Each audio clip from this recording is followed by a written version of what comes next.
Você gosta de yakisoba? Então vem aprender comigo o Ankake Yakisoba, que é lá do norte do Japão, de Hokkaido.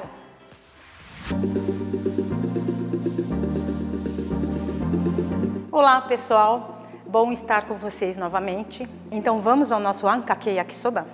Eu vou começar cozinhando o macarrão. Hoje eu estou usando esse macarrão retinho, mas se vocês quiserem usar aquele crespinho também pode. Vou cozinhar conforme as instruções da embalagem, na verdade 1 minuto menos do que as instruções da embalagem. A água já estava fervendo e vou dar uma misturada e vou contar então 5 minutos.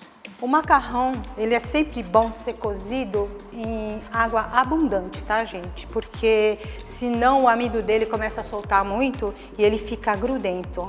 Enquanto o macarrão cozinha, nós vamos misturar então o caldo de galinha na água morna. Temos então aqui porcionada a água morna. Não precisa ser quente, pode ser morna. Então vou juntar aqui o torigaraçupo. Torigaraçupo, gente, é um caldo de galinha ao modo chinês. Embora também fabricado por japoneses, você encontra nas lojas da Liberdade. Então, eu só vou misturar o caldo de galinha aqui na água morna. Água morna para dissolver com maior facilidade, tá? Então, eu vou juntar os temperos todos aqui nessa tigela. Então, começo aqui, olha. Eu tenho o sake kenko, que eu estou utilizando hoje. E o mirim. O mirim é o sake licoroso, ele é um pouco adocicado, pouquinha coisa só, mas que dá assim um sabor ali, aquele gostinho especial que é da Sakura também, da Kenko. E agora o shoyu tradicional, Sakura, vou misturar aqui também, e um pouquinho de sal e açúcar. Então agora junto o molho de ostra. Estão todos os temperos aqui, eu vou misturar e reservar. Então aqui o nosso macarrão já está cozido e nós vamos escorrer. O macarrão japonês, ele não é como o italiano, que é al dente. A gente cozinha ele bem cozido mesmo. Mas aqui o macarrão japonês, ou chinês também, a gente vai não só cozinhar bem cozido, como vai lavar. Lavamos dessa maneira para tirar o amido que se acumula em volta dele. Normalmente é servido com caldo, não no caso do yakisoba, é claro, mas os outros macarrões, tipo somen e udon, eles são servidos com caldo. Então, se você não lava bem também, o amido ele passa para o caldo, deixando um sabor de farinha desagradável. Bom, então agora que lavamos o macarrão bem lavado, aqui com essa aparência brilhante, bonita, então nós vamos reservar até o momento de usar. Então vamos agora cortando as proteínas. Essa aqui é a panceta de porco, ela tá finamente fatiada. Isso aqui eu comprei já fatiada, tá, pessoal? Mas se vocês não encontrarem, vocês podem cortar na faca mesmo, não precisa ser tão fina. Coloquem no freezer até a volta dele endurecer um pouco, aí vai cortando em fatias finas. Então aqui eu tenho mais ou menos o tamanho de uma fatia de bacon, né? Vamos cortar em 4, então? Corto e reservo aqui também. Em seguida a lula. Ela tá aqui, ó, com as orelhas dela. Eu vou retirar, que ela é um pouquinho dura, mas ela pode ser perfeitamente usada, tá? E cortar em anéis. Eu gosto de usar a lula de média para pequena, porque os anéis combinam melhor com o tamanho das outras proteínas, né? Mas se você não achar, você corta ao meio. Agora passamos ao camarão. Como esse camarão está grande, eu vou cortá-lo em 2 ou 3 pedaços. Mas primeiro eu vou tirar a casca.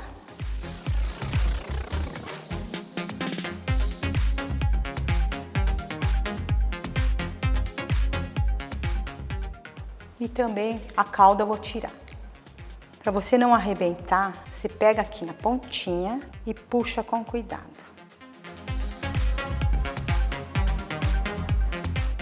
Então depois de limpo, eu vou lavar este camarão na água corrente, tá?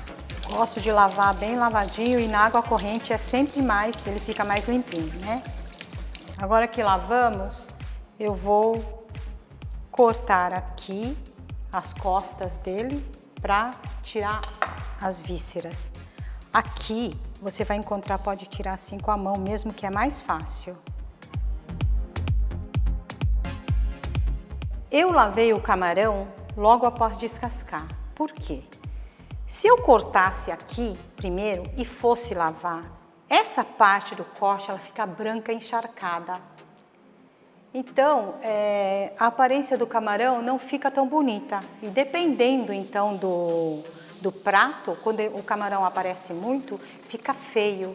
Então, eu gosto de lavar antes para depois abrir.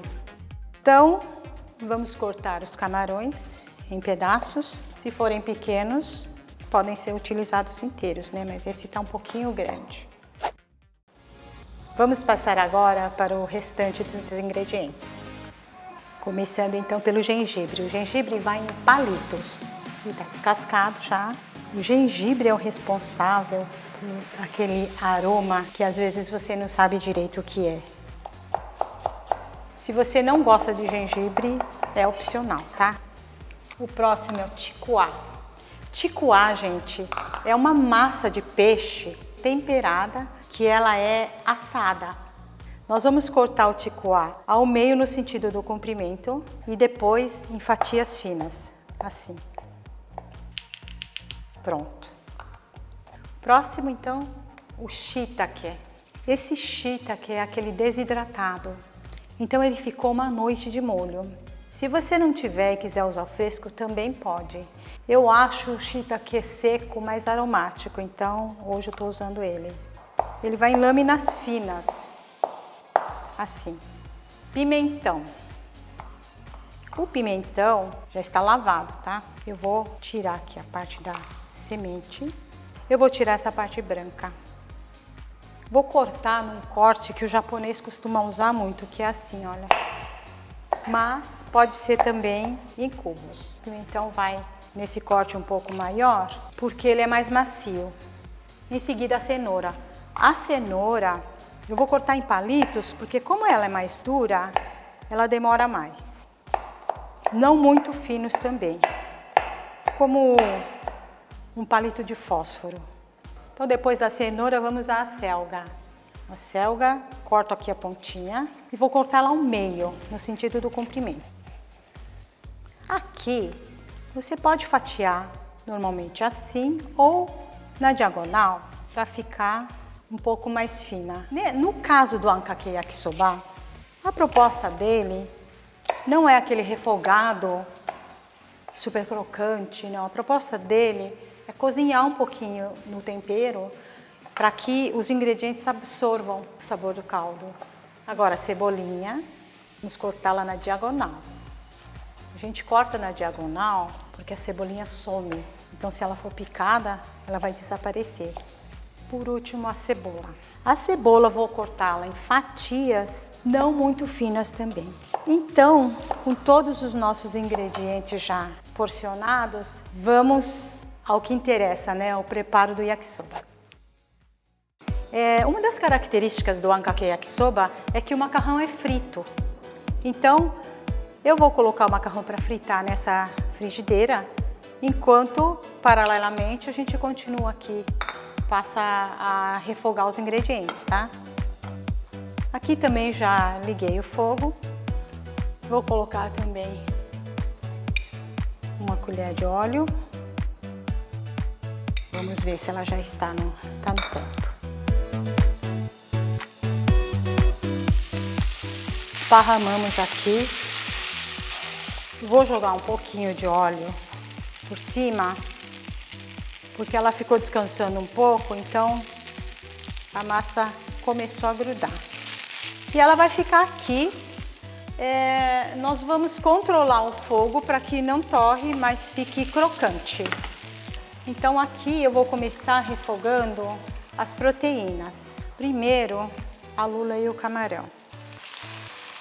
Bem rapidamente para não virar borracha, tá? Aqui eu vou jogar um pouquinho de sal e pimenta do reino. Quando o camarão mudar um pouquinho de cor e a lula virar esses anéisinhos, já tá bom. E vou reservar aqui. Uma das características do Ankake Yakisoba, a diferença que tem entre ele e o chinês, é que ele vai menos gordura. O yakisoba chinês é mais gorduroso, tá? E também vai menos shoyu, é um molho mais claro. Aqui vou então a panceta junto com o ticuá, que é aquela massinha de peixe, né? A panceta também é bem rápida, só para ela soltar um pouquinho. Aqui vou colocar um tiquinho só de sal, porque o ticuá já é salgado. E um tico de pimenta do reino também. Já está bom, vou reservar tudo aqui. Continuamos então com mais um fiozinho de óleo. Agora entramos para os legumes. Vou abaixar um pouquinho o fogo aqui para dar uma olhada no nosso macarrão. Tá começando a dourar, tá vendo? Então eu vou virar. Virar, gente, não é como uma panqueca que você tem que virar bonitinho, tá? É só virar. Ele pode desmanchar, não tem problema, tá?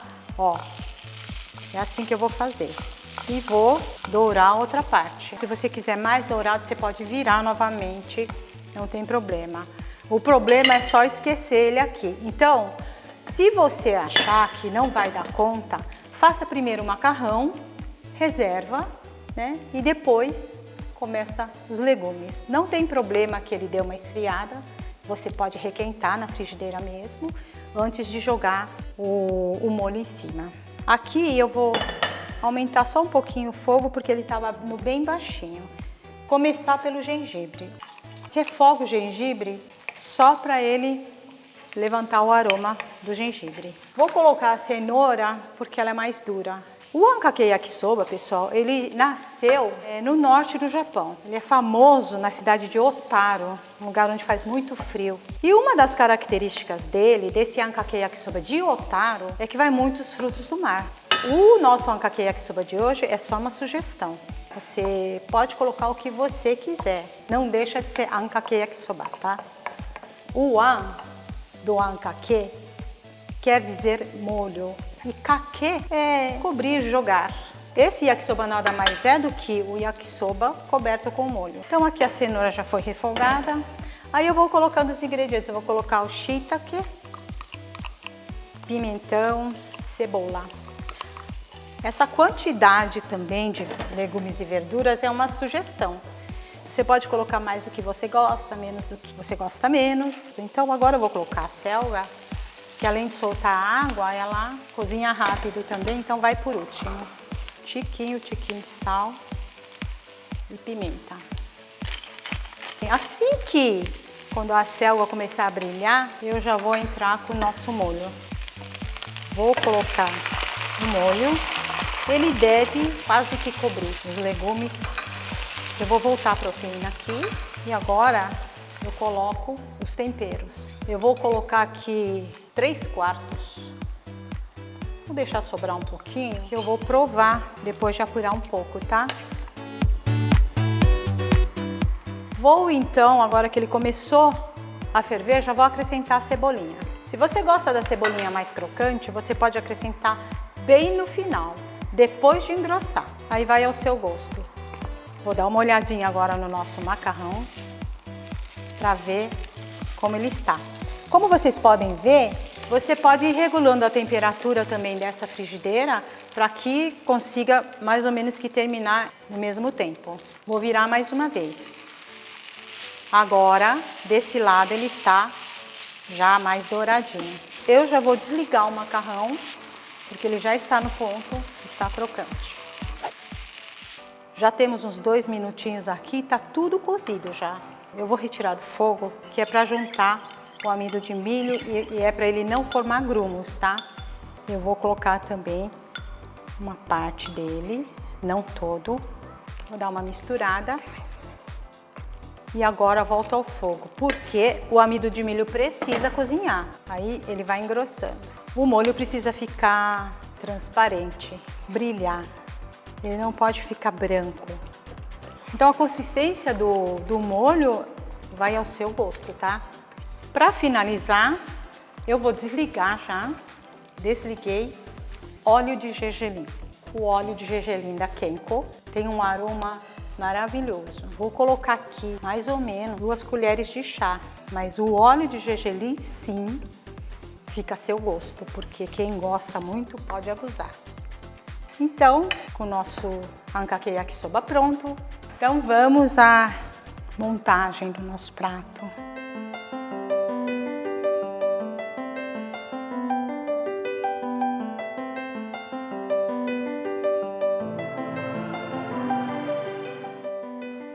Então, está aqui o nosso ankake yakisoba. Prato pronto. Eu gostaria de chamar aqui uma pessoa que não poderia faltar, a presidente da nossa comissão, Marlene Fukushima. Arigato! Obrigada! Como vai, Marlene? Obrigada! Melhor agora com esse prato maravilhoso aqui na nossa frente, né? Essa aula só foi possível graças ao apoio da Fundação Kunitomi Asaka, Sakura Nakaya Alimentos e da JICA. E graças a você também que nos assiste nesse momento. Gostaríamos de agradecer, né, Marlene? E pedir para que não se esqueçam de curtir e compartilhar. Então, até o nosso próximo vídeo.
Ten years after the nuclear accident, Fukushima's reconstruction and renewal effort continues with the power station's decommissioning. The decommissioning has eliminated the need for protective clothing in 96% of the site. Water needing repurification is stored in about 1,000 tanks.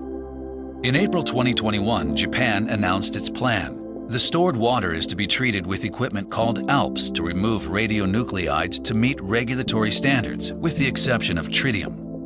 The water will then be diluted so that the concentration of tritium is less than 1/40th of the regulatory standard level and will be discharged into the sea in about 2 years. Controlled water discharges into the sea are routinely used by operational nuclear power plants in the world. The method Japan has chosen is both technically feasible and in line with international practice. Tritium is a form of hydrogen that is radioactive. However, the type of radiation that is released from tritium is very weak. It occurs in small amounts in nature. It can also be found in small quantities in drinking water. If you were to drink water containing tritium, it would result in a very tiny dose of radiation to the tissues in your body. Releasing tritium from the Fukushima site into the ocean means that it will become quickly diluted. It means that the health effects would be negligible, much less than, say, living in a city, drinking alcohol, or being overweight. The U.S. announced that discharging the ALPS-treated water into the sea will have no effect on the safety of food imported from Japan or on U.S. domestic food products. We will work closely with Japan before, during, and after the discharge of the water.